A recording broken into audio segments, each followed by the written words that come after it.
mes invités que vous connaissez, Eric Fintin, évidemment, CEO chez Software République. On a également Jérôme Mortal, président Ultima Mobility, Nicolas Ledouarec, président Aveli, des acteurs des véhicules légers intermédiaires. Si, c'est pas ça, président ? Si, c'est ça, quand même. Le colonel Nicolas Chalinier, donc chef de bureau d'appui des opérations d'armement à la section technique de l'armée de l'air. Et puis Yannick Bournazel qui nous rejoint, mutuelle des motards. Voilà, sans mutuelle, on est bien placé pour le savoir, on ne peut pas forcément faire de lien. Allez, on va commencer donc. Comment accélérer les synergies concrètes entre filières pour les développements hardware et software ? Ça paraît assez global. Allez, je me tourne vers Nicolas. Tiens, voilà, on ouvre le bal. On a des nouvelles filières peut-être à créer. On doit aussi créer du lien. L'innovation, c'est bien beau. Comment réussir à mettre en lien le software, le hardware ? Vaste question. Je ne sais pas si j'ai une réponse. Hein, non, mais on est là pour se poser des questions. Mais voilà, non, mais de toute façon, l'innovation, mon modèle mental, ma petite définition, c'est justement, on prend un truc dans un domaine, et puis on prend un autre truc dans un autre domaine qui n'a rien à voir, et on les met ensemble et on crée du nouveau. La deuxième phase, c'est de trouver un marché par rapport à ça. Mais donc, quelque part, ma première réponse intuitive comme ça, là, c'est il faut créer des collisions improbables. Bon, je pense qu'on a un bon exemple là, je trouve que c'est assez sympa. Moi, je m'éclate là. Donc voilà, l'armée, une mutuelle, un utilisateur lambda, un gourou de l'industrialisation et puis quelqu'un qui fait du software. Donc on va voir ce qui va se passer. Eh ben, bel élément de réponse en tout cas. Alors Eric Fintin, les sujets de mobilité, on l'a compris, vous en avez parlé, imposent de travailler en écosystème. C'est peut-être ça justement une des solutions, ces écosystèmes. Oui, je pense qu'on est dans... Enfin, alors, il y a plusieurs vocabulaires, hein, le mot écosystème, le mot aussi système de système qui devient très à la mode. Et moi, je ne suis pas un grand théoricien de ces sujets-là, mais néanmoins, ce dont on se rend bien compte, c'est que les collisions fructueuses dont vous parliez, elles viennent aussi des collisions entre les secteurs. C'est-à-dire qu'on ne peut plus travailler dans des verticales comme on le faisait avant, et je pense dans la mobilité comme dans d'autres domaines. On voit bien que santé, mobilité, la ville, l'énergie, tout ça, c'est des domaines où il y a de plus en plus de zones d'intersection et où probablement que les champs de valeur, pour les uns et pour les autres, viennent des zones d'intersection et pas des zones où on est tout seul. Donc nous, c'est ce qu'on essaye de faire dans le monde de la mobilité avec Software République, et qui est un modèle assez unique. Hein. D'ailleurs, on n'a pas trouvé vraiment de benchmark encore, mais on aimerait bien, parce que on se challengerait, parce qu'on est quand même en phase d'apprentissage. Et donc voilà, donc moi je crois, je le vois vraiment, plus on met les gens ensemble de ces milieux différents, en fait, on se rend compte que ça vient très vite les points communs. Avec Colonel, on parlait beaucoup de sujets militaires. Nous, avec Thales, on a bien évidemment plein d'acteurs militaires et on se rend compte des points communs. Par exemple, l'automobile est en train de vivre une énorme transformation sur les architectures électroniques avec ce qu'on appelle le Software Defined Vehicle. C'est une transformation alors dans des modalités différentes, avec des contraintes différentes, mais qui est aussi bien évidemment en train de se passer dans le monde militaire. Donc voilà, les connexions, elles existent partout, même là où on s'y entend pas, et moins on s'y attend, je suis d'accord, plus il y a de chances de trouver des trucs sympas. Ouais, ça fait partie des opportunités. On a parlé de Human First, alors Ultima Mobility met justement l'humain au centre de ce véhicule, ce vélo justement. Comment on se lance, Jérôme, et comment on réunit, parce que j'ai entendu BMW avec un constructeur de vélo, etc. Ça paraît improbable à l'origine, mais on y arrive. Alors, effectivement, moi, pour répondre à la question, je me préparais forcément à répondre un peu à la question en avance de phase. Et en fait, ce que je me dis, c'est que, et ça a été dit hier déjà, donc on est en train de... On ne peut pas regarder derrière, on est en train de regarder, la mobilité est en train de changer. Donc en fait, il faut essayer de se projeter en se disant... vous vous souvenez mon slide, I have a dream, essayer de se dire à quoi va ressembler la ville de demain, à quoi vont ressembler les usagers de demain, essayer de bien les comprendre, et ensuite de ce qu'on appelle cascader les attentes. Hein. On fait ça en ingénierie, on cascade les attentes et on essaie de dessiner un objet. Et on a souvent d'ailleurs l'aide de designers à ce moment-là, etc. Et ça nous donne finalement des clés. Et pour ensuite répondre aux besoins, on se dit, bah tiens, ça, ils savent le faire en aéro, tiens, mais ça, ils le font dans l'automobile. Et c'est là qu'on va piocher, on va faire nos courses. On va piocher dans les industries qui sont des industries parallèles.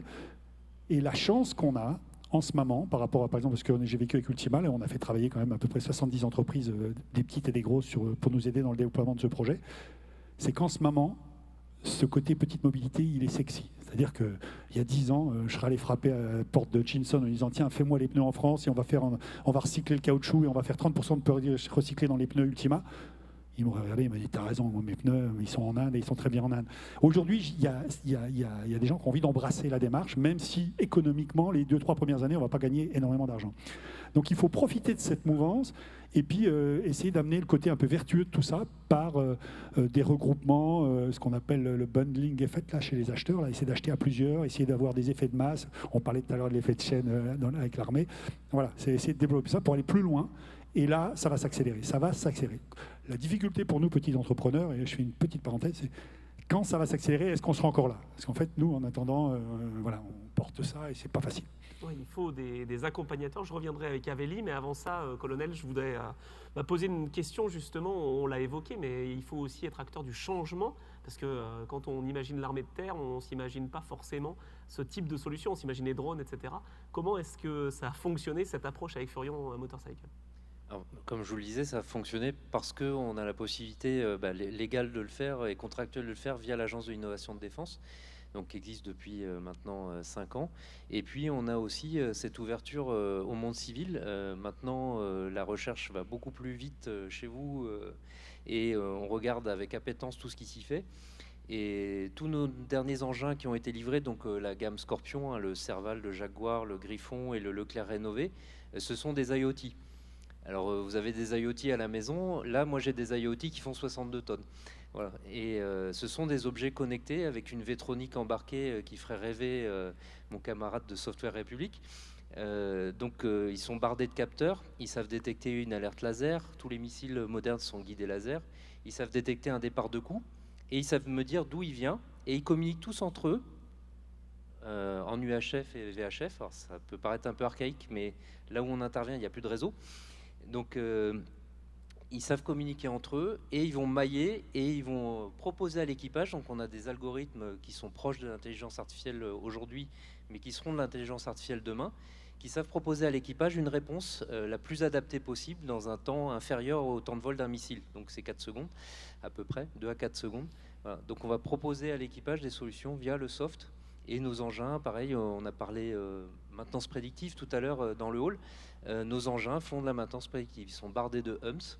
On fait des prises de sang, j'appelle ça prise de sang, mais on mesure l'huile, on mesure les fluides et on va vérifier l'état de santé des véhicules comme vous le faites certainement sur vos flottes civiles.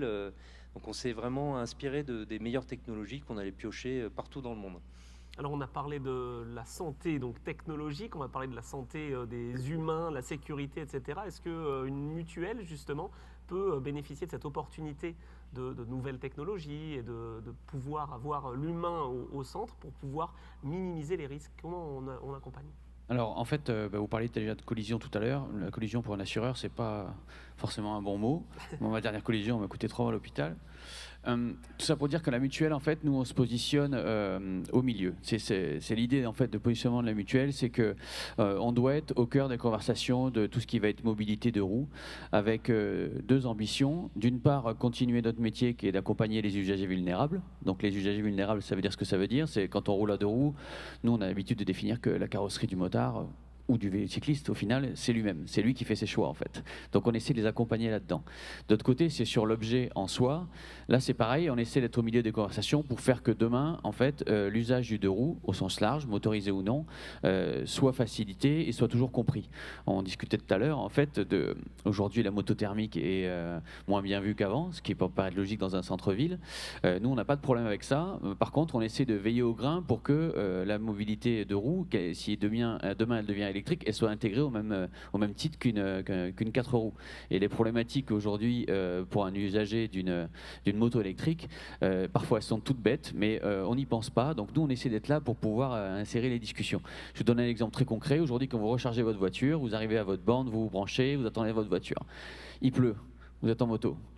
Voilà, le câble, vous l'avez dans le sac à dos, c'est pas pratique. Il pleut, ben vous êtes dehors en fait. Donc c'est ça en fait où on se rend compte que notre mobilité à 2 roues, elle est parfois oubliée. Donc on essaie d'être au cœur de tous les projets et de valoriser ça auprès de nos sociétaires aussi pour leur montrer tous les choix. Nous, on n'est pas là pour dire à nos usagers faites de la moto électrique, faites de la moto hybride, faites du vélo. On n'est pas là. Par contre, on est là pour leur montrer les options à 2 roues qui se présentent à eux et on essaie d'intervenir. Alors on est une petite société, une petite grande société, une grande petite société, on est une mutuelle, donc en fait on n'a pas vocation à faire du capital risque non plus. Par contre on a vocation à aider les gens parce que par nature la mutuelle a été créée il y a 40 ans sur ce qu'on n'appelait pas encore du crowdfunding, hein. C'est 40 000 membres fondateurs qui ont donné les fonds pour créer la société. C'était en 83 quand même, faut le rappeler. Et aujourd'hui on a été aidé parce que une mutuelle d'assurance, certes ça existait déjà, hein, il n'y a rien de nouveau là-dedans. Par contre motard, c'est-à-dire non corporatiste, voilà, c'est pas la Maïf, c'est les instituts. Nous, c'est des motards, c'est pas un métier, hein, donc c'était différent et on a dû être aidé, notamment par la Maïf qui nous a prêté les logiciels à l'époque. Donc nous, on essaie de rendre l'appareil un peu avec plein de sociétés. Et si je vous donne un exemple très concret, par exemple, l'arrivée des ZFE dans les grandes agglomérations, on a essayé de porter ça en soutenant des gens qui avaient une démarche alternative au rachat d'un véhicule neuf, électrique ou moins polluant du moins. Et on a soutenu une petite société qui fait du rétrofit, qui s'appelle Noil, pour ne pas les citer, et qui avait pour vocation en fait de retirer le moteur thermique d'un véhicule pour y mettre un électrique. Et tout ça pour nous, ça valorisait l'économie circulaire. Et notre démarche était de montrer, en les accompagnant eux, à nos sociétaires que demain il y avait une autre alternative, que le scooter qu'ils aimaient bien, etc. Ils pouvaient le garder et juste passer avec une énergie moins polluante, en l'occurrence très peu, puisque c'est un moteur électrique, et on les a aidés comme ça. Donc on essaie de garder ce rôle de catalyseur, pour reprendre le terme qui a été employé hier par Pierre, mais c'est aussi le nom de ma cellule innovation à la mutuelle, et de participer à tous les échanges pour faire que demain, c'est pas parce que Marc avait fait une moto hybride il y a quelques années que ça l'a empêché de faire un quad hybride avec l'armée. Je pense qu'à ses débuts, il n'y aurait pas imaginé. On est bien d'accord. Nicolas, question justement accompagnement. Est-ce que l'open source peut aider à développer des choses comme ça, des solutions basées sur l'utilisateur? On en a parlé hier. Est-ce qu'il peut y avoir des freins, des opportunités? Il y a clairement des opportunités, il y a également énormément de freins. Je m'explique. L'open source aujourd'hui, ce que j'en sais, ce que je crois en savoir, je dirais, c'est le tout venant dans le logiciel. Hein. Tous les grands projets utilisent, tout ce qu'on a dans nos poches utilise de l'open source. Je constate que quand on essaye de se transposer ça sur un objet physique, on n'a pas encore les outils pour le faire. Ça vient doucement, mais bon, concrètement, collaborer, avoir des milliers de personnes, je reviendrai là-dessus, sur un objet dans un fichier CAD, on ne sait pas faire. Ça vient. Et puis je dis un millier de personnes, mais faire du hardware, c'est difficile, ça demande vraiment des compétences particulières. Et donc, en fait, on a du mal à créer la communauté. Donc, entre le commun et la communauté, c'est la poule et l'œuf. L'outil et la colle de tout ça. Après, on a d'autres difficultés qui sont la réglementation. C'est-à-dire, si on parle de mettre un véhicule sur la route, très vite, on va parler réglementation, homologation, comment on homologue un truc qui est open source. Alors, l'extrême défi clairement travaille ce sujet, mais voilà, on est dans de la R&D. Ça n'existe pas aujourd'hui. Mais ceci étant, si en effet on regarde sous l'angle de la durabilité, sous l'angle de la réparabilité, sous l'angle de l'adaptabilité aux différents usages, il est évident que l'open source apporte des solutions élégantes. En termes de coût, d'agilité, on pense aussi que ça peut être un énorme avantage, mais il faut la mentalité. Là, je vais peut-être piquer un petit coup de gueule. Ouais, allez, on y va. Les financeurs, les investisseurs des projets de hardware n'acceptent aujourd'hui, c'est très clair, ne veulent pas entendre parler d'open source. Ils sont encore dans un modèle mental classique qui a fait ses preuves, il ne faut pas le jeter non plus avec l'eau du bébé, de brevet. Et quand on a un brevet, on ne partage pas, on ne coopère pas, on ne le met pas accessible au public, surtout pas. Donc c'est une autre barrière, ça aussi, parce que, je l'ai entendu tout à l'heure, mais il ne faut pas se leurrer. L'association Avélie, on est une association de morts-vivants, et on a besoin de fuel. Le fuel, ce n'est pas du carburant, ce n'est même pas des électrons, c'est du cash. Et donc, voilà, c'est un autre frein, je dirais, pour faire introduire l'open source, pour expérimenter, pour prendre des risques. Pourtant, c'est bien ça qu'il faut faire, et faire différemment. Voilà mon coup de gueule. Bonjour. Éric Fintin, est-ce qu'on peut quand même innover malgré ces barrières? Justement, Software République est là aussi pour ça, faire le lien. Il y a des choses à retenir de tout ça, du coup de gueule justement, pour rebondir un petit peu là-dessus. Peut-être avant d'illustrer finalement en écoutant les deux interventions là, à ma gauche, ça a évoqué deux sujets très concrets qu'on pousse dans Software République. On parlait des capteurs tout à l'heure de Scorpion ou d'autres véhicules militaires.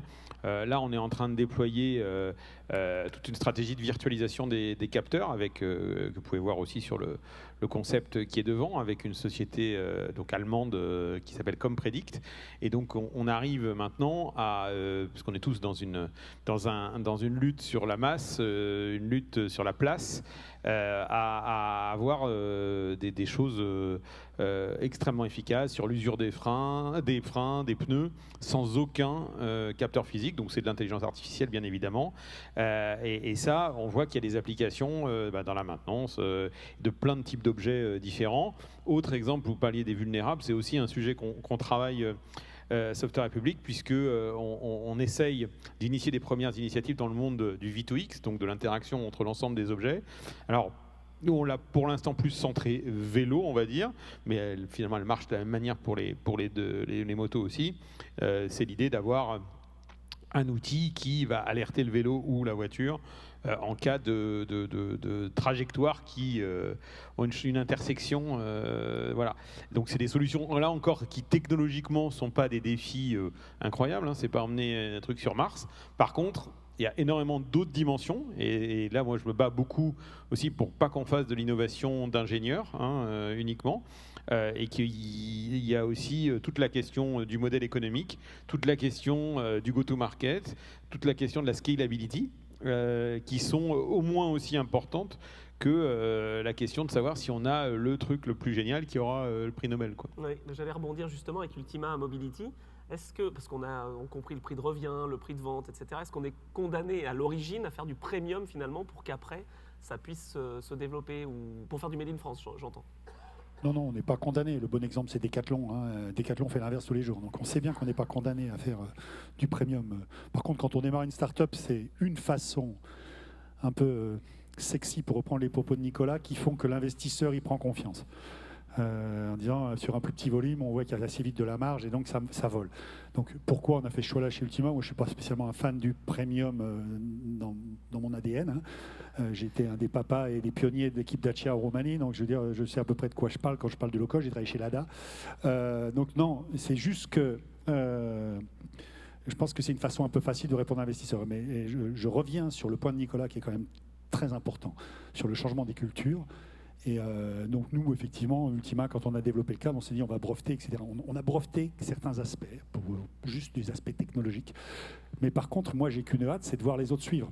En fait, dans mes slides, vous avez tout à l'heure, je vais parler en français là, du blue zooming effect. Mais quand on a quelque chose que vous voyez de plus en plus autour de vous et qui se répand et qui se développe, c'est bénéfique pour vous.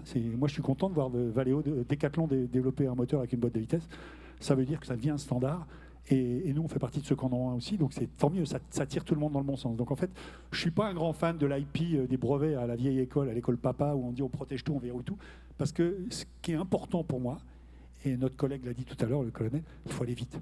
Il faut aller très vite. Il faut développer, il faut développer, il faut développer. Donc il faut transformer très vite l'idée en accès market, très vite. C'est comment on fait pour aller faire ça et apporter des offres. Et je pense que la nouvelle clé, en tous les cas, moi, quand je rentre des jeunes ingénieurs, etc., je leur dis, c'est on a un processus, il faut le suivre, mais surtout, dès que tu peux gagner une journée, une semaine, etc., sur l'accès au marché, tu le fais. Parce que on gagne plus vite de l'argent, on a notre longueur d'avance, et ça suffit, ça c'est mieux qu'un brevet. Avoir votre longueur d'avance, ça suffit. Et ça vous crée un standard et vous créez une image qui vous suit. Nicolas, justement, c'est l'objectif peut-être aussi d'Avélie, d'accompagner, je ne vais pas dire d'accélérer, mais quand même, accélérateur aussi pour les startups, justement. Pas vraiment, non. Pas encore, parce que bon, l'association a été créée au mois de mai. C'est jeune. Voilà, je dirais, on a déjà fait un bon boulot de savoir à peu près ce qu'on pense être capable de faire. Et un petit témoignage là aussi intéressant. À ma grande surprise, dans la manière dont j'ai essayé de gouverner la naissance de cette association, c'est de demander aux membres, vous voudriez qu'on fasse quoi?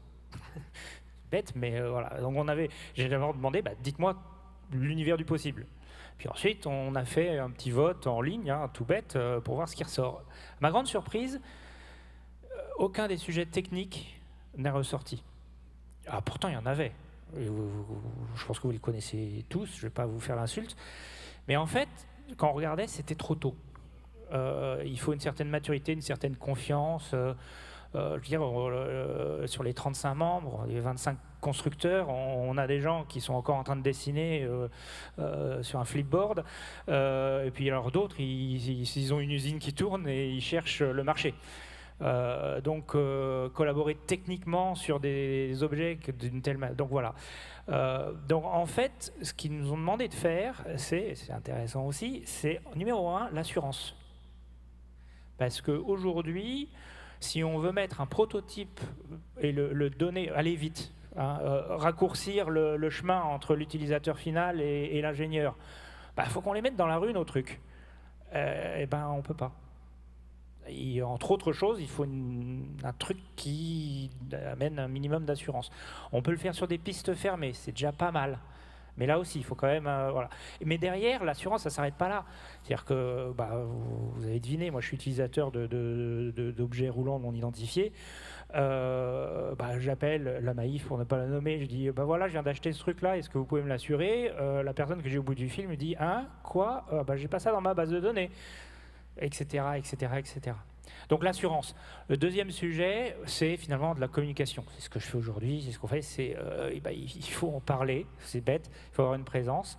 Il faut avoir un Vélio ici, il faut avoir une bagnole là, il faut avoir un urbaneur. Voilà. Et puis le troisième, c'est former un plaidoyer.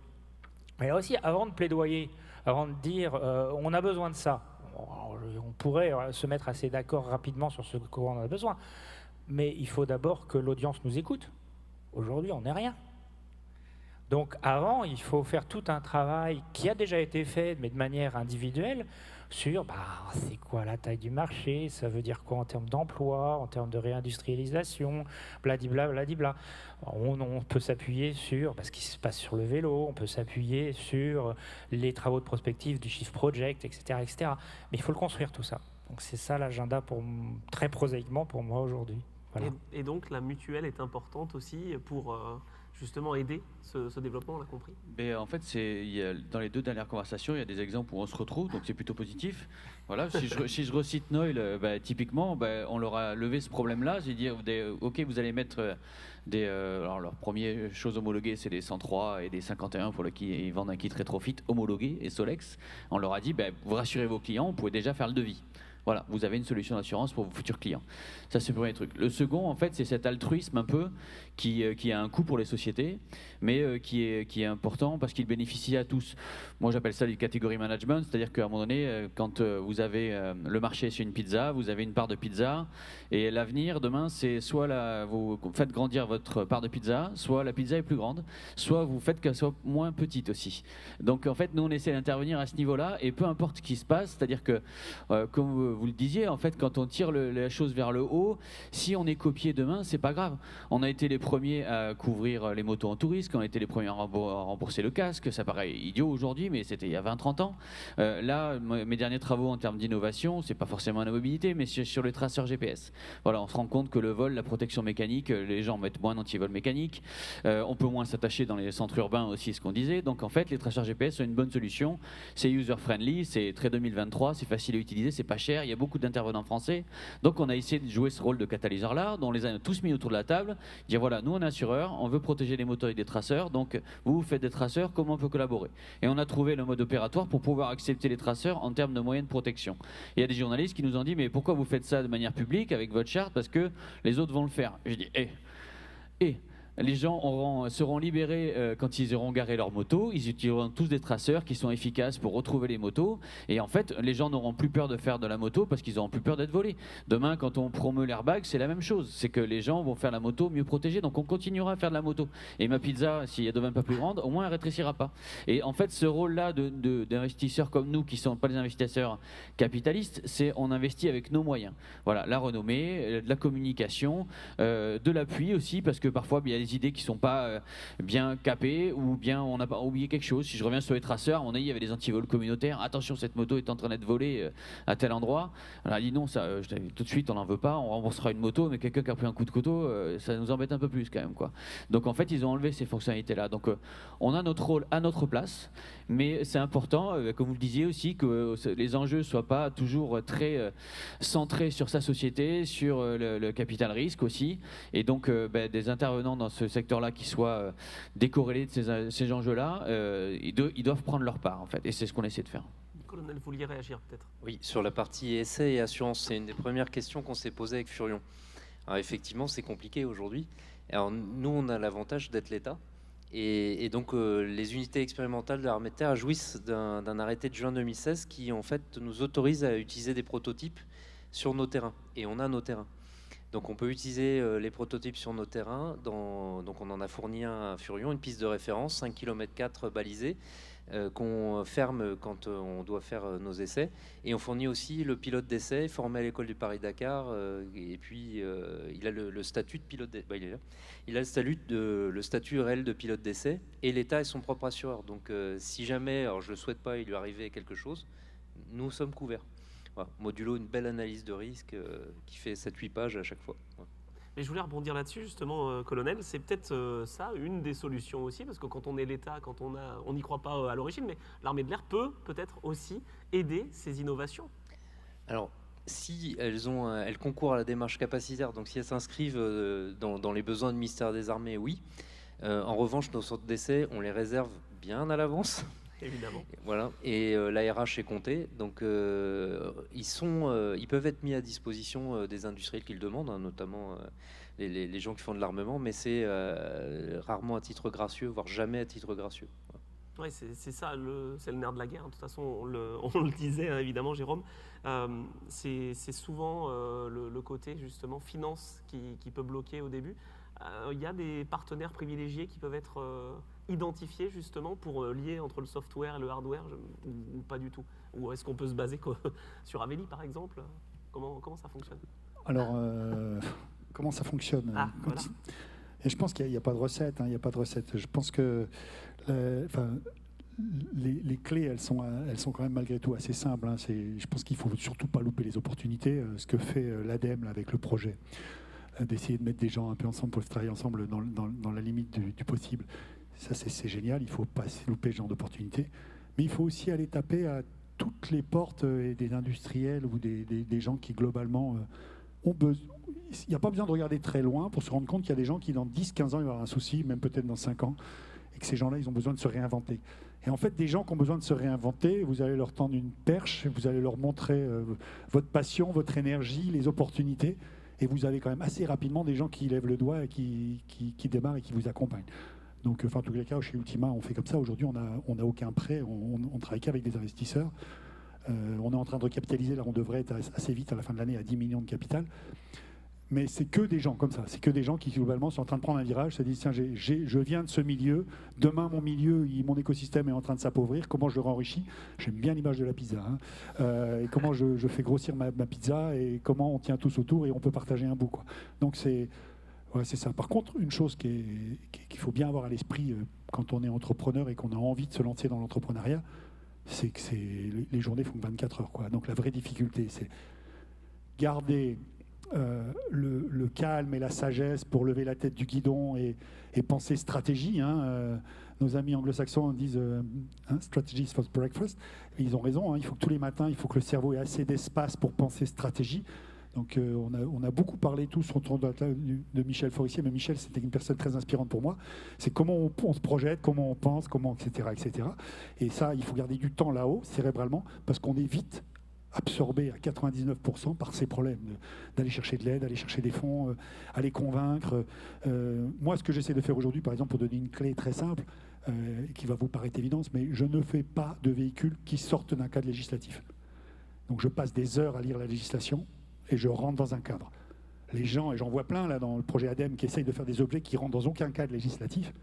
Je dis, mais c'est clair que tu ne convaincras jamais un investisseur puisque tu n'existes pas. Donc, vous voyez, il faut. Donc, vous dites, ah oui, c'est embêtant, c'est limitant par rapport à ce que j'ai dit tout à l'heure, la créativité, amener des offres nouvelles. Mais en fait, les offres nouvelles, il faut les amener par petits pas pour réussir à rentrer dans un cadre législatif qui, lui, est en train d'évoluer en même temps. Ou structurer une filière comme on est en train de faire dans le monde du vélo pour que la filière vous accompagne, comprenne les problématiques que vous posez et apporte des réponses. Vous voyez, donc c'est tout ce mécanisme-là. Donc, vous avez vite compris mon agenda, hein. Je fais partie de la filière vélo, je suis toujours actif dans la filière automobile, je lance des conventions, je développe des produits, donc voilà, c'est juste de l'énergie. Oui, mais on n'a pas trop de temps, c'est ce qu'on a dit justement, je vois qu'on voulait réagir. Oui, mon titre sur LinkedIn, c'est Corsair Hacker. Donc je suis obligé de réagir à ça, c'est-à-dire je pense qu'il faut tout, et je pense qu'il faut aussi des gens qui se donnent la liberté, et même si c'est désespéré, même si ça n'aboutit pas, pour sortir du cadre, pour nous montrer, pour nous aider en fait à imaginer si on arrive à faire évoluer, et on va arriver à faire évoluer la législation, la réglementation, il faut qu'elle évolue vers quoi ? Donc, il faut bien des exemples sur lesquels on peut s'appuyer. Je dis, voilà, regardez, si on enlevait cet alinéa dans le décret numéro machin, on pourrait avoir tout ça. C'est pas mal, non ? Et puis, j'ai aussi un passé de start-upper, on va dire, en tout cas d'entrepreneur. Et je constate que des fois, alors c'est pas forcément le modèle qu'éthiquement je prône, mais il existe aussi ce modèle, le modèle d'Uber, le modèle dit des micromobilités, en tout cas des trottinettes dans la rue à Paris. Il y a généralement un boomerang qui revient plus tard, mais alors il n'y a pas plus efficace pour faire évoluer une réglementation. Pas forcément là où vous voulez, mais au moins ça bouge. Et donc il faut faire. Pour moi, il y a aussi un rôle. Il ne faut pas que je le dise trop, mais il y a un rôle de provocation. Il y a un rôle de regardez, paf, c'est là, c'est dans la rue. On fait quoi maintenant ? Parce que on est trop intellectuel. Et Eric Fintin, on a justement ce besoin d'avoir dans l'écosystème des gens un petit peu comme ça. Ça a été difficile de convaincre des partenaires sur Human First notamment, entre autres, mais si gros que ce qu'on a vu, Renault, Orange, etc. Oui, enfin, nous, on est effectivement à l'intersection de tous ces mondes, hein, des très gros groupes, des tout petits acteurs, et puis nous-mêmes, à l'intérieur de nos groupes, on est un peu sur la frontière, donc on a au quotidien finalement cette nécessité de convaincre, cette nécessité d'aller chercher des financements, donc on le vit de l'intérieur. Moi, je crois quand même qu'il y a, pour fonctionner là-dessus, on retombe sur des fondamentaux, hein. Une collaboration, ça reste une somme d'intérêts égoïstes. Et imaginer qu'il y a une sorte d'objectif, de finalité au bien commun, sans qu'elle soit nourrie par des individualités, à mon avis, c'est un peu illusoire parce que chacun dans une organisation, que ce soit start-up, grand groupe, il a ses propres objectifs. Et alors après, l'intersection peut être que de 80%, mais en tout cas, elle ne peut pas être de 0%, quoi. Et donc, il faut qu'elle vienne se nourrir de ça. Et ça, je pense que c'est très important. Et nous, on essaye vraiment de développer dans les équipes une bonne compréhension des intérêts des uns et des autres. Et ça me rappelle toujours le premier rendez-vous. Mustapha était là quand j'ai pris mon job peut-être Software République. Je suis allé voir tous les patrons des différentes entités pour leur demander, finalement, expliquez-moi pourquoi vous êtes rentré dans Software République. Et les 6 réponses étaient 6 réponses différentes qui n'ont rien à voir les unes avec les autres. Et donc la mayonnaise qu'il faut réussir à faire prendre, c'est comment on trouve des points de convergence entre tous ces éléments-là, quoi. Donc ça, c'est vraiment le premier point. Et le deuxième point, Jérôme l'a dit, hein, c'est d'aller le plus vite possible à l'action, au prototype, à la réalité. Alors, elle est physique ou virtuelle quand on parle du software, mais en tout cas, il y a une forme de réalité, parce que on se rend compte que la force du réel, elle entraîne aussi beaucoup. Et un concept car comme on a fait là, c'était très naturel chez nous, chez Renault. C'était pas du tout naturel pour une grande partie de nos partenaires. Et aujourd'hui, le concept, il va être toutes les semaines là utilisé par les différents partenaires pour des opérations internes et externes, parce que maintenant ils ont compris finalement tout ce que ça pouvait apporter, le fait d'avoir cet objet physique qui en lui-même ne rapporte pas 1 euro de chiffre d'affaires, hein, mais qui en fait en génère par rebond, quoi. La réalité, Jérôme, justement, elle est là, hein, avec les vélos et les véhicules Ultima. Moi, il y a quelque chose qui m'a bien plu dans ce qu'on a entendu, c'est la fabrication à la carte. Alors oui, on n'a pas forcément ce côté rentabilité à l'origine, mais on n'a rien réinventé, en fait, c'est le modèle japonais, le modèle à la carte, mais ça fonctionne, quoi. Alors, ça ne fonctionne pas, hein. Concrètement, aujourd'hui, commercialement, ça ne fonctionne pas. Je vais l'expliquer pourquoi très rapidement, je ne vais pas. Mais c'est pour moi une cible. C'est-à-dire que je suis convaincu que si on veut optimiser les ressources que nous avons, le coût de ce qu'on dépense, je suis désolé, produire 5000 unités par jour en cadence, puis après dire à des commerciaux, débrouille-toi avant, c'est le monde de papa. Donc le monde de la carte, il existe dans l'automobile depuis 30 ans déjà, hein. Ça fait très longtemps qu'on fabrique à la demande, hein, les voitures. Dans plein d'autres domaines, ça n'existe pas, parce qu'on produit de la série, on fait tous les calculs de rentabilité sur une volumétrie, une série, et puis on part là-dessus, et puis on se dit, on a quand même bien travaillé, hein, on fait un modèle commercial, le marketing s'en occupe, les vendeurs s'en occupent, tout le monde s'implique, et ça se déroule. Le modèle Ultima, c'est l'inverse, c'est de dire, finalement, le client, vu qu'il a plein d'options de configuration, il va pouvoir faire l'objet de ses rêves. Et l'objet de ses rêves, je ne savais pas le produire avant, puisque je n'avais pas ses rêves en tête. Donc, au moment où il finit sa configuration avec son vendeur, moi, je reçois la configuration et je m'engage sur une délai de livraison, entre 7 et 21 jours. Et donc, c'est là, du coup, ça a attiré l'outil industriel à l'inverse. C'est-à-dire, je dis, comment je m'organise pour répondre en 21 jours? Une peinture, un gravage, une finition, un équipement. Donc, c'est là où j'essaie d'avancer. La difficulté que j'ai, c'est pour ça que je dis que ça ne marche pas aujourd'hui, c'est qu'aujourd'hui, je passe par une distribution. Il y a un réseau de distribution qui a, dans le monde du vélo et de la petite moto, qui a 20 ans, 30 ans d'histoire, qui a l'habitude d'acheter ses composants 18 mois à l'avance, d'en avoir 20 en stock dans le magasin. Et quand il a 20 produits en stock, et que le vôtre, il l'a virtuellement sur son ordinateur, mais qu'il va l'avoir à la carte, ou voir il a un modèle d'expo, il va d'abord vendre ses stocks avant de mettre votre produit devant le client. Donc même des clients qui franchissent la porte des magasins, qui viennent chercher un Ultima, parfois ressortent avec un moustache. Parce que le client, il avait 40 moustaches dans stock. S'il veut avoir sa marge de 30%, il sait qu'il doit écouler ses 40 moustaches. Et j'ai rien contre Emmanuel, le fondateur de Moustache, qui est un ami. Mais du coup, on est sur un modèle commercial complètement différent. Et donc, j'ai du mal aujourd'hui, si je dois faire je prends ma casquette commerciale, j'ai du mal à faire basculer les gens dans le côté vertueux de mon process commercial. On a évoqué le changement hier, c'est bien, ça fait le lien entre les designers justement qui nous disaient, voilà, il faut réutiliser les choses, il faut réinventer, on a ce côté politique, etc. Mais c'est quand même assez contre-productif. Enfin, je veux dire, on veut le changement, mais en fait, on ne se donne pas les moyens, j'ai l'impression. Je ne sais pas, qu'est-ce que vous en pensez? Qu'est-ce qu'il faudrait mettre en place, justement? En parler, ça j'ai bien compris, mais pas que. Comment est-ce qu'on fait? Juste, moi, pour l'exemple que je viens de vous donner, comment je fais? Je fais machine arrière, c'est-à-dire que maintenant, je suis en train de réimposer un minimum de 5 véhicules en stock et je donne un pas de marge supplémentaire au 6e véhicule. Et je dis, voilà, je suis revenu un peu en arrière. Je ne suis pas non plus en train de pousser 40 objets obligatoires, je suis en train d'en pousser 5 plus 1. Mais je fais un pas en arrière, mais je me dis, c'est pas grave, il faut sûrement du temps pour que les gens, ça rentre dans les mœurs. Moi, je suis un fan de vélo. J'ai acheté mon vélo, une marque américaine, il y a quelques années. Ça ne m'a pas gêné d'attendre 6 mois pour l'avoir. C'était un vélo sur mesure, ça ne m'a pas gêné d'attendre 6 mois. Donc, un client, il va bien attendre 7 mois, mais les commerçants ne sont pas encore dans cet état d'esprit, donc il faut que je prenne mon temps. Je ne suis pas sûr que les clients non plus soient dans cet état d'esprit, en tout cas pas la majorité. Hein. Non? Alors, je pense que le vendeur final, c'est l'acheteur, c'est aussi le feedback du client. Ouais. Donc là, typiquement, c'est... on l'a dit hier, donc je répète, je vais paraphraser ce qui est dit hier, mais je pense qu'il faut tous qu'on change un peu, quoi, hein, tous autant qu'on est. Donc le client que je suis, il faut que je change aussi un peu ma façon de consommer. Je suis désolé, on ne peut pas rentrer dans un magasin et dire moi je veux ça, et puis je le veux maintenant, et puis dire que mon modèle commercial c'est l'inverse. Donc non, il faut qu'on change, ça va prendre un peu de temps. Ouais. Et la mutuelle justement est là pour aider les utilisateurs à changer. Comment est-ce qu'on perçoit ce changement? Est-ce que les utilisateurs ont des retours déjà? Alors en fait, on est une communauté motarde qui est très... ancré dans un passé thermique, voilà, disons les choses, etc. Et notamment, il y a plein de sujets et on sait tous qu'il faut changer et on n'y va pas pour autant. Ça, je l'admets totalement.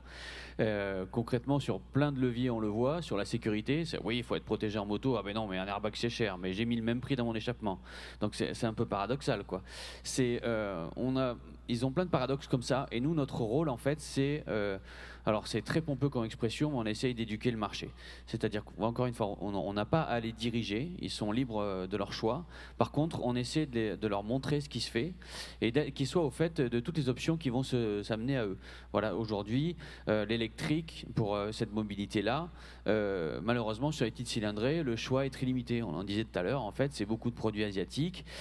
Sur les grosses motos, si je puis dire, etc., c'est des produits assez premium, très chers. Et donc, on essaie de leur montrer toutes les alternatives qui arrivent, qu'on peut prendre du plaisir, qu'on n'a pas besoin de regarder un tableau technique avec des chiffres en fait pour prendre du plaisir au guidon. Donc on essaie de les éduquer avec ça, de leur montrer, et ça commence aussi et avant tout même par nos salariés.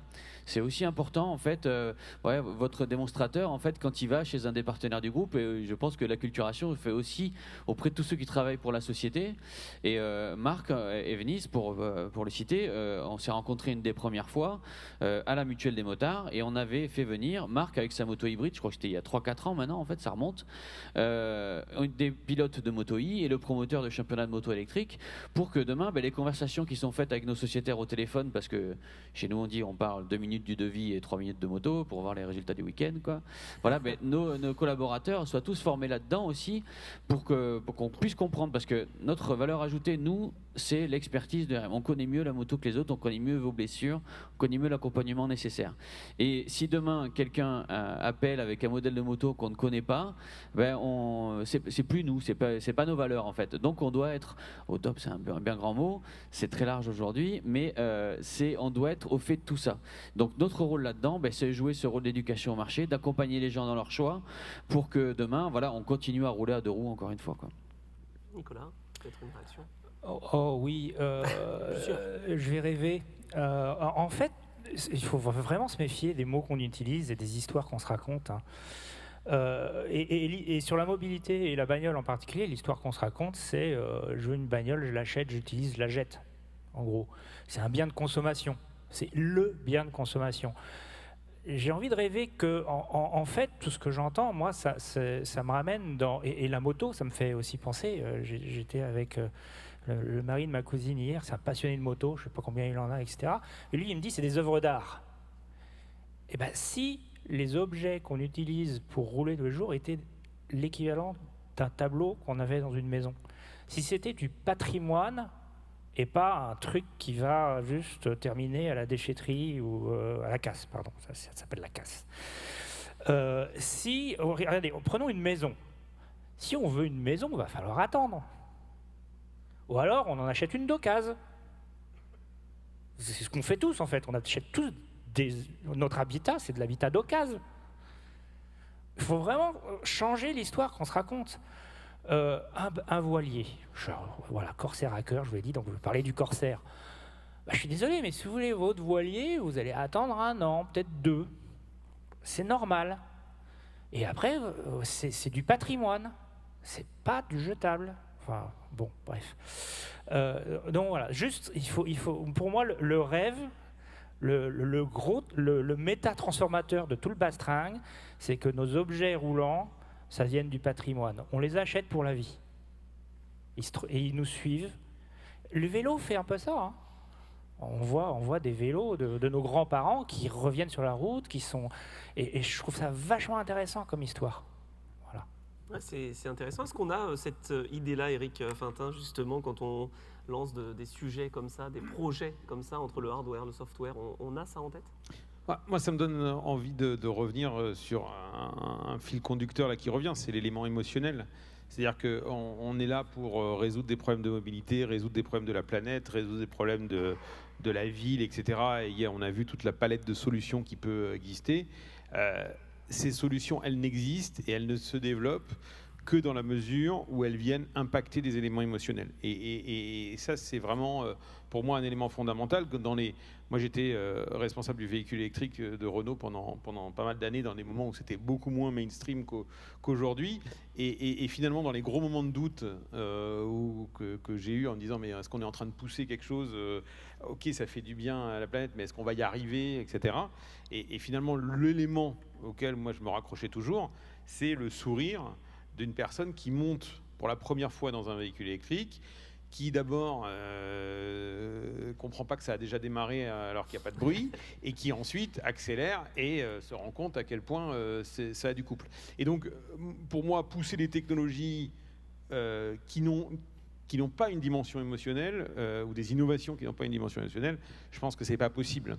Ou en tout cas, ça ne sera pas pérenne. Donc, et c'est vraiment important que derrière des éléments très rationnels qu'on a tous en tête, parce qu'on doit atteindre des cibles de coûts, on doit atteindre des cibles d'impact CO2, enfin, quelles que soient les mesures qu'on prend, il faut toujours garder en tête que la dimension émotionnelle, elle sera un des drivers, et que là où ça réussit, c'est quand on arrive à faire converger les deux et pas opposer en disant ah ben pour sauver la planète, je vais manger un truc dégueulasse, ou je vais marcher ou attendre sur ma moto sous la pluie, voilà.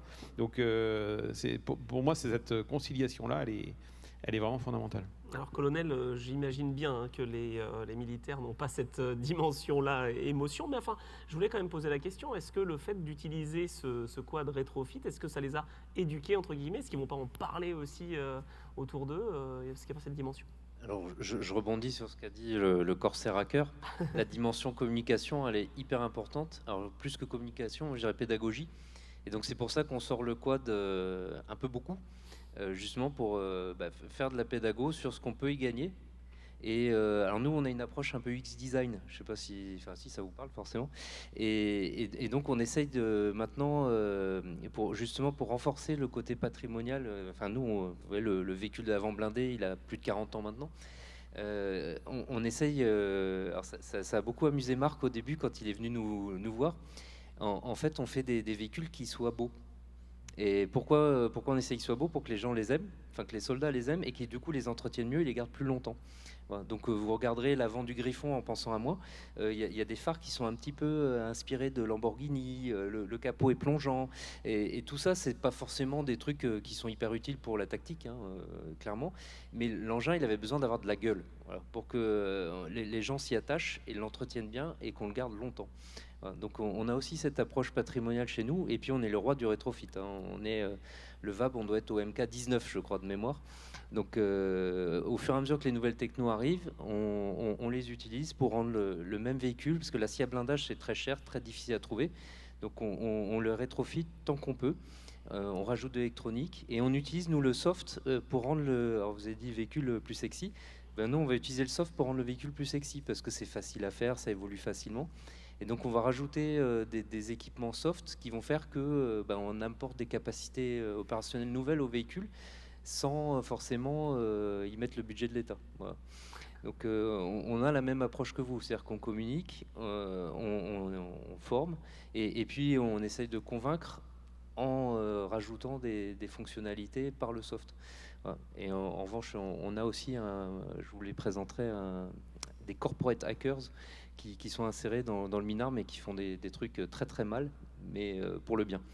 Bon, l'armée de l'air donc se réinvente. Il n'y a pas que des drones, il n'y a pas que des... Alors justement, le fondateur des corporate hackers, c'est un mec de l'armée de l'air. Bon, d'accord.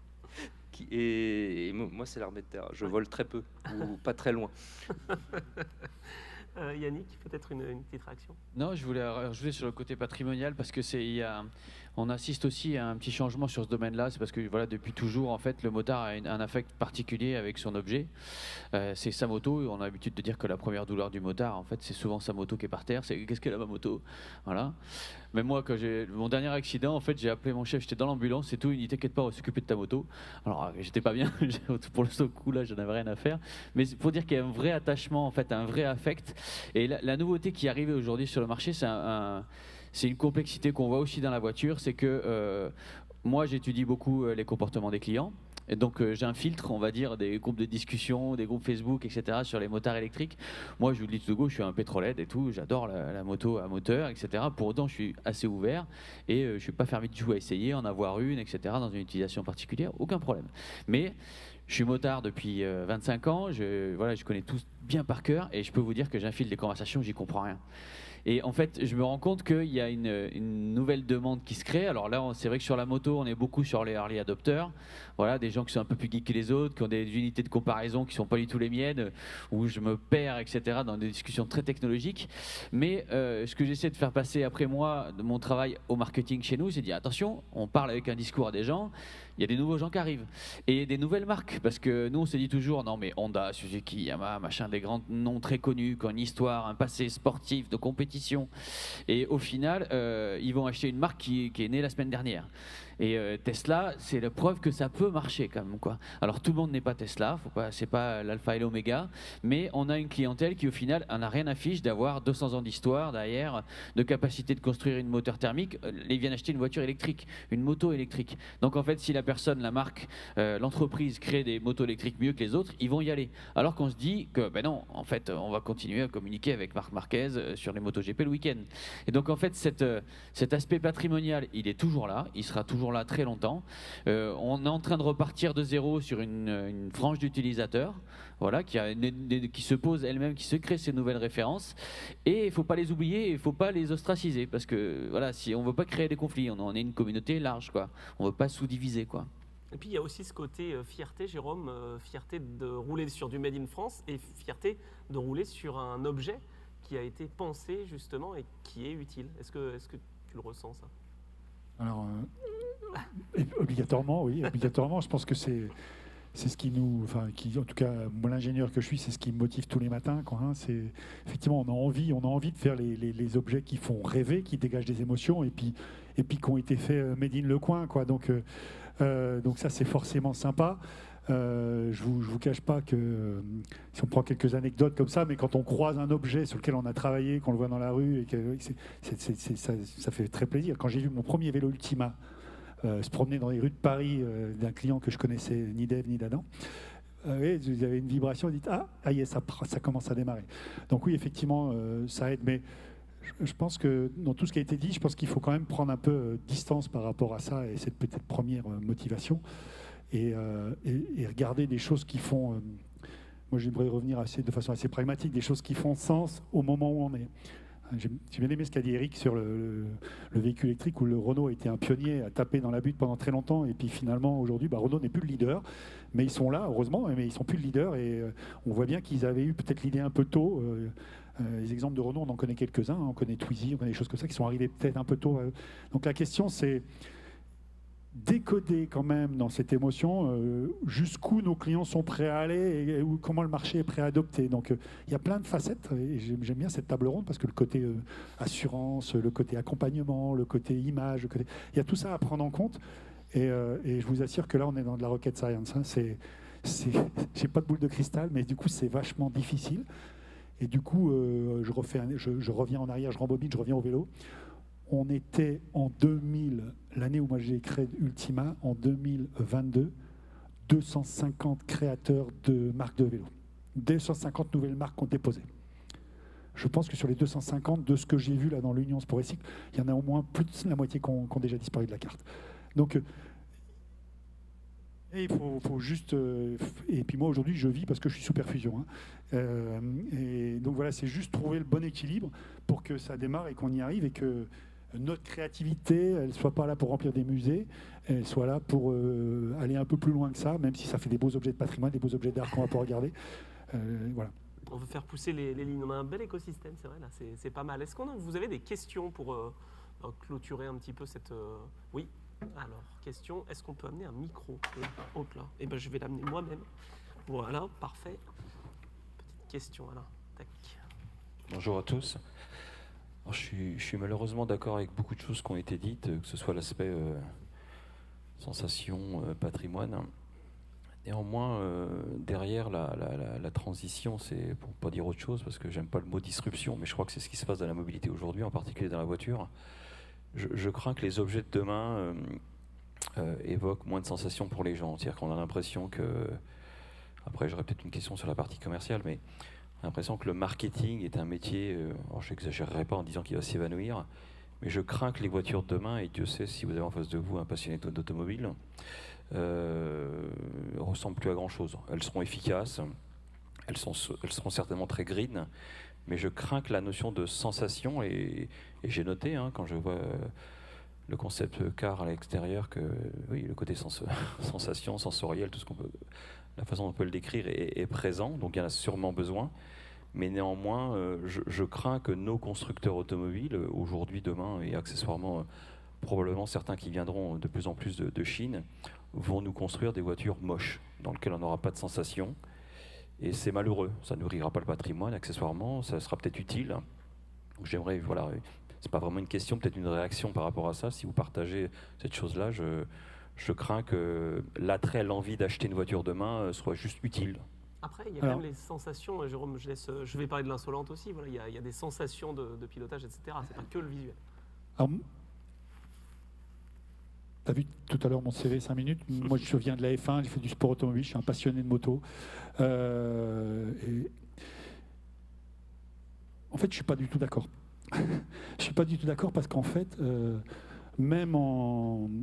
c'est juste que l'émotion n'est pas la même.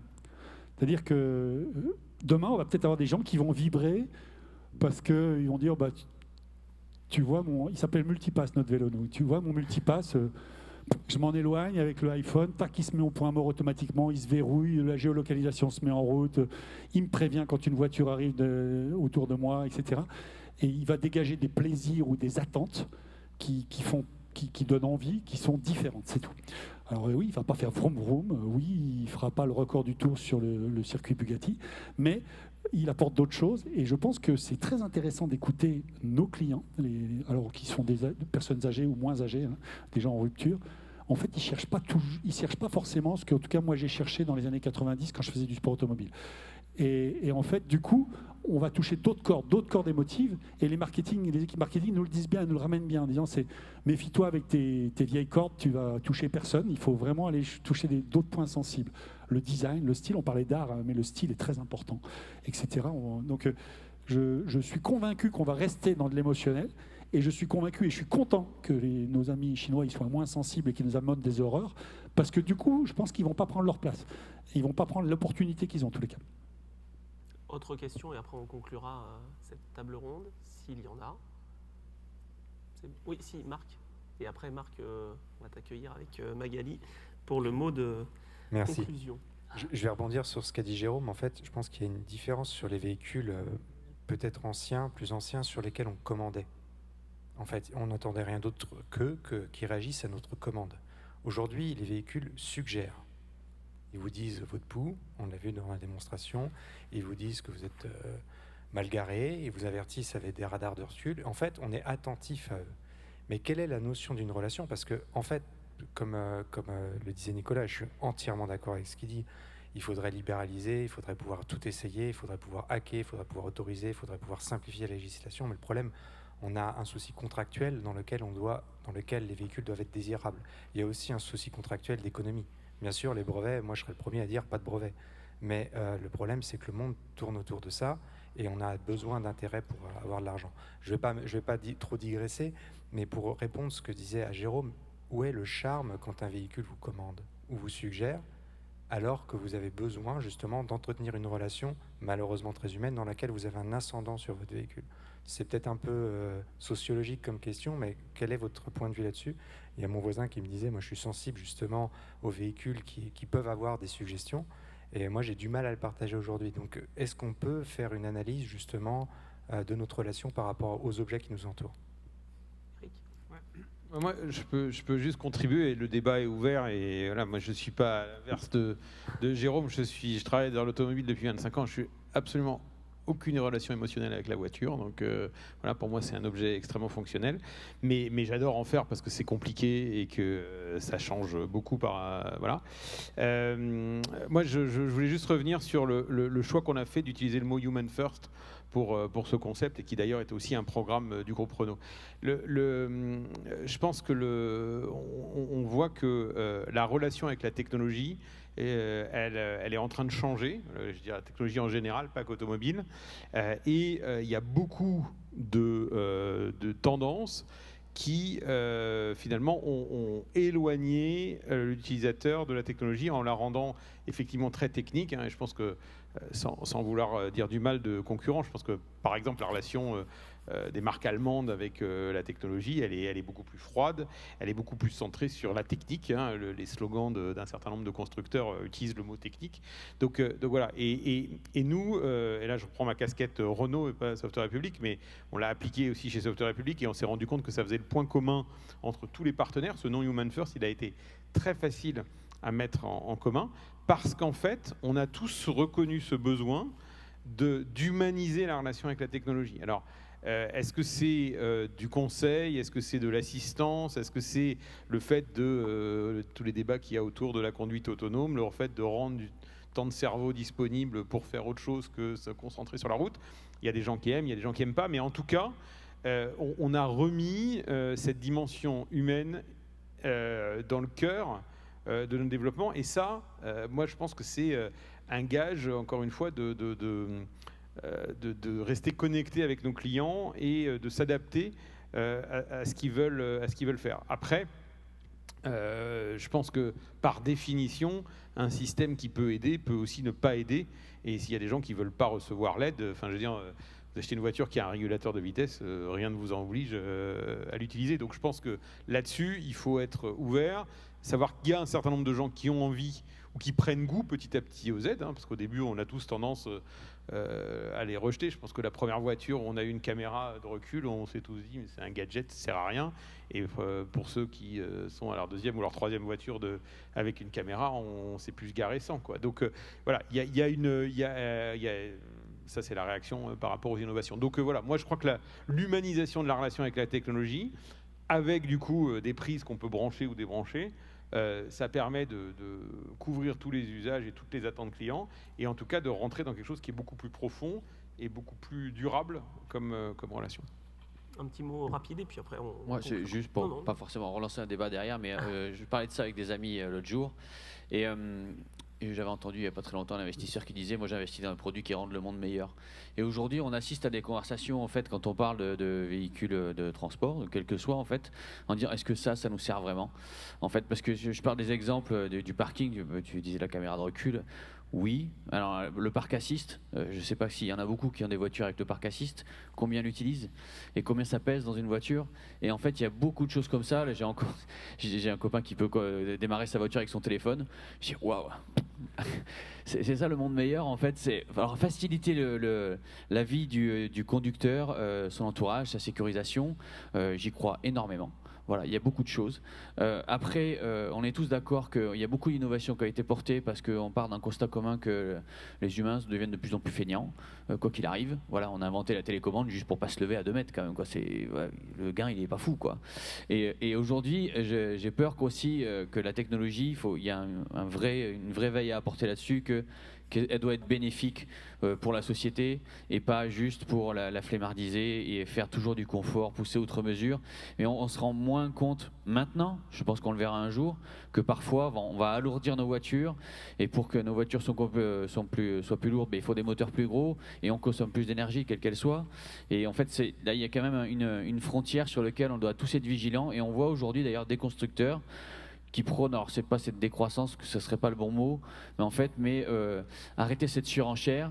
Et aujourd'hui, justement, le parc assist, j'ai un copain qui a changé de voiture sur une location, et la nouvelle voiture, même finition, ne l'a plus, parce qu'en fait, ils se sont dit, ça servait à rien, en fait, les gens s'en servaient pas, donc on l'a enlevé. Et je trouve ça plutôt malin, au final, de garder une veille à ça, et d'aller parfois, alors, non pas que l'essentiel, voilà, il y a aussi des fonctionnalités qui sont très positives, mais voilà, il y a porté une attention particulière à ne pas pousser trop loin le vice grâce ou à cause de la technologie. Ouais, la simplicité, on le disait, et voilà, le changement. Merci beaucoup, messieurs. C'était une très sympathique table ronde comme hier. Éric Fintin, CEO chez Software République, Jérôme Mortal, président d'Ultima Mobility, Nicolas Ledouarec, président Aveli, le colonel Nicolas Chaligné et Yannick Bournazel. Voilà, merci beaucoup, messieurs. Ah, encore resté ? Très bien. Magali, Alice Coupé et Marc Evnis, donc, sont les bienvenus pour Restez. Juste, on voulait faire un petit mot rapide pour la fin. Donc, donc remercier tous nos intervenants. Ces tables rondes, elles sont passionnantes. On espère remplir les prochaines années cet amphi parce que vraiment, voilà, vous partagez des valeurs qui nous sont chères. L'idée, moi j'ai envie de dire, nous, X Mobility, c'est les X du design, le X du prototypage, c'est aussi le X de la croisée des chemins, et c'est pour ça qu'on vous réunit tous. Moi j'ai envie de dire, je suis usagère de la route, usagée. C'est assez intéressant, vous parlez de bientôt en voiture, on détectera les vélos qui sont autour ou l'inverse. Moi j'ai envie de dire, et à quand les motos, à quand les camions, à quand les gamins qui traversent la route, parce qu'au final la route, elle est la même pour tout le monde en fait. Et je pense qu'aujourd'hui, c'est pour ça qu'on vous réunit aussi, c'est comment on voit la mobilité, comment on catalyse tous ces types de mobilité sur une même route. Demain, les vélos qui arrivent et comment on fait en sorte justement d'avoir toujours le bon véhicule pour le bon usage, au bon endroit, avec la bonne énergie. Donc merci sincèrement à vous. On espère vous revoir très prochainement et je passe la parole à notre président Marc Evnis pour le petit mot de la fin avant que Alain Marc puisse clôturer définitivement ce X-Mobility 2023. Merci. Merci beaucoup Magali. Et juste parce que je risque d'oublier, merci à l'équipe qui nous a aidés à préparer tout ça, donc Mathis et Elodie qui sont là-bas, et puis la régie, puisqu'aujourd'hui c'était une nouveauté pour nous d'être ici, donc merci sincèrement à vous tous. Et joyeux anniversaire Jean-Christophe. Et joyeux anniversaire Jean-Christophe à la régie. Oui, un grand merci à tous. Pour reprendre ce que disait Michel en ouverture hier, la mobilité, c'est la vie. Et on voit que le sujet de la mobilité est plurifactoriel, justement, on doit trouver des solutions qui sont multiples aux besoins de la mobilité. Ça passe de l'énergie, ça passe de l'éducation, ça passe de l'appétence produit, ça passe par le changement des comportements, ça passe par le changement de la législation aussi, parfois, pour pouvoir expérimenter, tester, et en fait donner une liberté aussi pour changer de paradigme. Parce qu'au final, la mobilité telle qu'elle a été tissée aujourd'hui correspond à de l'automobile telle que l'on connaît, où la profusion énergétique était abondante et tous les codes sont régis par ça. Donc on a besoin de toucher de nombreux secteurs pour répondre à des questions sur ce sera justement l'automobile de demain. On a des problèmes économiques, on sait ce qu'il faut faire, mais comment l'adapter justement au monde actuel? Est-ce qu'on doit changer le monde? Oui, certainement, mais on doit apporter plusieurs types de réponses. En tout cas, on ne pourra pas s'en sortir seulement en misant sur la technologie. Il faut aussi qu'on travaille le social, il faut qu'on travaille tous les points que l'on doit apporter. Un autre sujet sur lequel j'ai été sensible, c'est ce que disait Jérôme tout à l'heure. Il parlait de moustache, il dit c'est un ami. Et c'est très important en fait, cette attitude, c'est de voir dans des concurrents des partenaires. C'est fondamental en France parce que je pense que si on a perdu pas mal pas de guerre, mais de bataille au cours de l'histoire de France, c'est parce qu'on était très préoccupés de taper sur notre voisin plutôt que de faire front commun par rapport à des entités qui viennent de l'extérieur. Et ça se joue sur les marchés aussi. En France, on a des talents qui sont fabuleux. Nous, on voit en Sarthe, moi j'ai une petite entreprise, mais je me rends compte qu'il y a énormément de gens, à l'instar de Jérôme, qui ont travaillé dans la F1, qui ont des compétences fabuleuses dans des milieux qui sont prisés dans le monde entier. Et tout ça, on le trouve à moins de 100 km. Alors, il y en a partout en France, vous allez en trouver partout. Et du Made in France, de qualité, on peut le faire. Il y a des sujets aussi importants. Est-ce qu'on est condamné à faire du premium? Alors, j'ai tendance à penser que oui, un peu au début, mais on peut le faire évoluer par la suite, sous le poids de certains sacrifices. Par contre, il faut acculturer les investisseurs, les pouvoirs publics à la puissance, justement, que l'on peut dégager de la France au niveau industriel. Alors, je vais digresser pas mal, là, mais je suis très satisfait d'avoir des personnes de qualité, avec des débats de qualité, des présentations de qualité. Et c'est vrai qu'on doit ramener plus de monde autour de ces sujets-là. Vous avez vu que ce n'était pas très consensuel, on n'est pas tout à fait d'accord, mais on arrive à trouver quand même une trame commune, à savoir l'avenir, ça dépend de gens qui bouillonnent, qui réfléchissent à faire quelque chose de simple. Et Dieu sait que ce n'est pas évident. Et donc, c'est intéressant justement que X-Mobility, sur notre volonté commune, soit ce catalyseur qui permet de synthétiser les intentions qui viennent de différents domaines pour donner un point de convergence et définir ce que sera l'industrie de la mobilité de demain. Je vais terminer là-dessus et je vous remercie tous en tout cas pour ces discours passionnants et tous les échanges qu'on a pu avoir ici, mais aussi à l'extérieur. Encore un grand merci à tous. Alain Marc, notre hôte de cette édition. Alors, laissez la parole à un assureur. Si vous avez déjà lu des conditions générales, vous savez que ce n'est pas une bonne idée, mais je vais me contenter de 3 mots. Premier mot, le changement. Tu l'as souligné au début, et François, lorsqu'il a ouvert cet événement, nous l'a rappelé. Ça fait 200 ans qu'MMA existe, ça fait 100 ans qu'on assure des bagnoles. J'ai jamais senti comme aujourd'hui qu'on avait autant besoin de changement. Donc nous, assureurs, on ne sait pas forcément à quoi il va ressembler. On compte sur nos clients, on compte sur vous tous pour nous indiquer le chemin. Et j'ai bon espoir que, comme d'habitude, on arrivera à vous protéger contre les risques que les mobilités de demain porteront. Et s'ils peuvent être moins importants, ce sera d'autant mieux. Deuxième mot, la fierté. Immense fierté d'avoir accueilli cet événement. Je participe à beaucoup d'événements qui sont en lien avec la mobilité, avec l'innovation. On n'est pas des milliers dans cet amphi, mais j'ai été à beaucoup d'événements où on n'avait pas une telle qualité d'intervenants, une telle qualité d'échange, une telle qualité de bouillonnement d'idées. Donc, troisième mot, la reconnaissance. Merci à tous. Merci aux intervenants, merci aux exposants, merci bien sûr à l'équipe de Le Mans Tech. Et puis encore une fois, merci à la régie et bon anniversaire à nouveau Jean-Christophe.